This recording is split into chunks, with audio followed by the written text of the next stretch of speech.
Tonight, a construction worker is in stable condition after being seriously injured on the job. Thanks for joining us for 15 News at 6.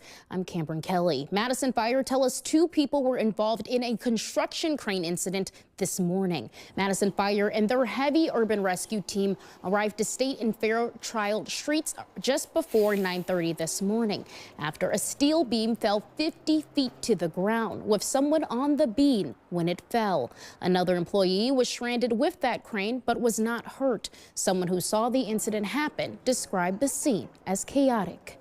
Confusion, quiet, then a lot of hollering, a lot of police vehicles, a lot of first responders and ambulances and fire trucks and everything else like that.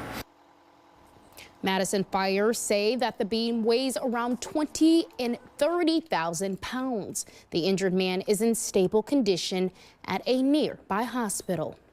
Findorf sent WMTV a statement just within the last half hour, confirming that it was a Findorf employee that was injured. They say he is now in stable condition. They added, quote, "The health and safety of our employees and everyone on our job sites is our highest priority. Work site on that site has been paused, and we are working closely with local authorities and safety officials as we work to determine the cause of that incident," end quote.